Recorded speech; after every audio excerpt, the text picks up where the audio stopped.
कई पैसेंजर इसके अंदर हताहत होने की संभावनाएं हैं। मृत्यु का आंकड़ा तो डीएनए परीक्षण और यात्रियों की पहचान के बाद ही अथॉरिटी अधिकृत रूप से घोषित करेगी, मगर जो यात्री बचा है उसको मैं मिलकर आया हूँ। अहमदाबाद से लंदन जा रही एयर इंडिया की फ्लाइट टेक ऑफ के महज 2 मिनट बाद ही हादसे का शिकार हो गई। जहां ये विमान गिरा वहां एक बहुमंजिला बिल्डिंग थी, डॉक्टरों का हॉस्टल, जिसमें उस वक्त दर्जनों लोग मौजूद थे। धमाका इतना भीषण था कि मलबा, आग और चीख पुकार ने पूरे इलाके को झकझोर दिया। रह रहकर उड़ते रहे धुएं के गुबार और जलते टुकड़े इस हादसे की भयावहता को बयां कर रहे थे। और ऐसे वक्त में जब देश सदमे में है, गृह मंत्री अमित शाह पहुंचे अहमदाबाद। सीधे घटना स्थल की ओर रवाना हुए शाह। बचाव दलों से जानकारी ली, हालात का जायजा लिया और फिर वहां से पहुंचे अहमदाबाद सिविल अस्पताल, जहां घायल यात्रियों और बिल्डिंग के निवासियों का इलाज चल रहा है। अमित शाह ने न सिर्फ डॉक्टर्स और मेडिकल स्टाफ से बातचीत की, बल्कि घायलों और उनके परिजनों से भी मिले। उनकी आंखों में आंसू थे, लेकिन एक भरोसा भी कि सरकार साथ खड़ी है। गृह मंत्री ने इस दौरान भरोसा दिलाया कि सरकार घायलों के साथ है, पीड़ितों के साथ है। हर घायल को बेहतरीन इलाज मिलेगा, हर पीड़ित को इंसाफ मिलेगा और हादसे की वजह जानने के लिए उच्च स्तरीय जांच कराई जाएगी। शाह के साथ राहत बचाव और रणनीति पर काम कर रहे DGCA, NDRF, CISF, fire department और मेडिकल टीमें सब मौजूद रही। इस वक्त अहमदाबाद एयरपोर्ट का संचालन बंद है और ब्लैक बॉक्स की तलाश तेज कर दी गई है, क्योंकि उसी से पता चलेगा कि आखिरी टेक ऑफ के चंद सेकंड बाद ऐसा क्या हुआ जिसने सैकड़ों जिंदगियां ली। दोपहर को एयर इंडिया की फ्लाइट संख्या AI 171 दुर्घटनाग्रस्त हुई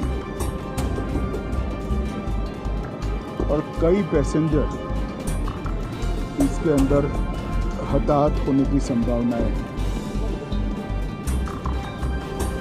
इस घटना से पूरा देश क्षुब्ध है और पूरा देश एक साथ पूर्ण संवेदनाओं के साथ ये जो दुर्भाग्यपूर्ण हादसे में पैसेंजर हताहत हुए हैं, इनके परिजनों के साथ खड़ा है। सबसे पहले मैं भारत सरकार, गुजरात सरकार, भारत सरकार के प्रधानमंत्री जी और गुजरात सरकार की ओर से भी जो लोग हताहत हुए हैं, इनके परिजनों के प्रति गहरी संवेदना व्यक्त करता हूं। 10 ही मिनटों में हादसे के भारत सरकार के पास सूचना पहुंची। तुरंत ही मैंने मुख्यमंत्री जी, यहाँ के गृह मंत्री, होम डिपार्टमेंट के control room, civil aviation department, civil aviation मंत्री, सभी से संपर्क किया। प्रधानमंत्री जी का भी तुरंत ही फोन आ गया और भारत सरकार और गुजरात सरकार के सभी डिपार्टमेंट एक साथ होकर राहत और बचाव कार्य में लगे। इस विमान में कुल मिलाकर 230 यात्री देश के और विदेश के और 12 क्रू मेंबर सवार थे। इसमें से एक यात्री का बचने का अच्छा समाचार मिला है, मैं उनको मिलकर आया हूं।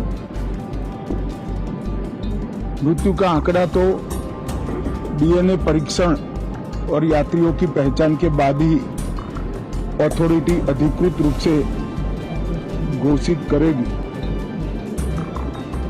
मगर जो यात्री बचा है उसको मैं मिलकर आया हूं। घटना के तुरंत बाद गुजरात सरकार ने बहुत त्वरा से डिजास्टर मैनेजमेंट की सारी इकाइयों को अलर्ट करते हुए, चाहे हेल्थ डिपार्टमेंट हो, चाहे फायर ब्रिगेड हो, चाहे पुलिस विभाग हो, भारत सरकार की भी सीएपीएफ को संपर्क कर सभी ने एक साथ मिलकर राहत और बचाव का कार्य चालू किया। मगर 1.25 लाख लीटर ईंधन विमान के अंदर ही था और लगभग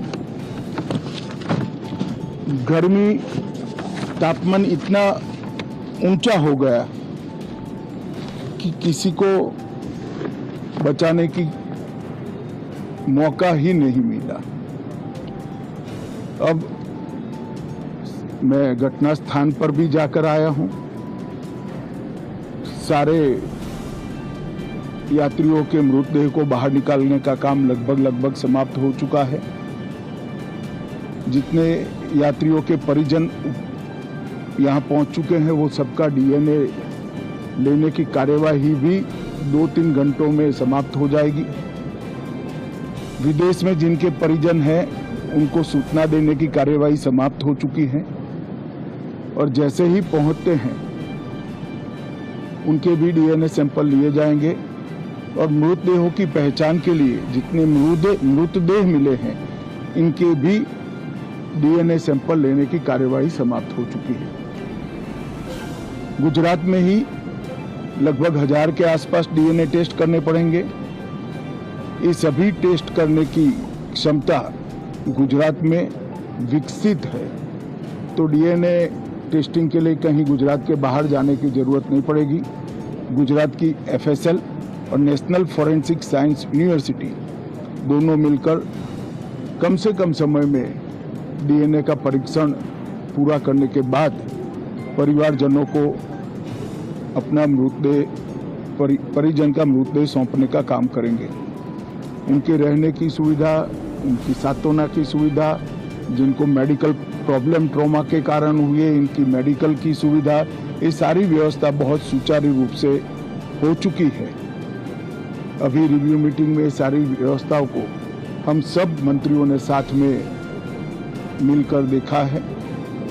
एविएशन डिपार्टमेंट ने अपनी जांच शुरू कर दी है और जांच तेजी से आगे बढ़े इसके लिए भी एविएशन मंत्री जी ने सूचनाएं दी है। मैं फिर से एक बार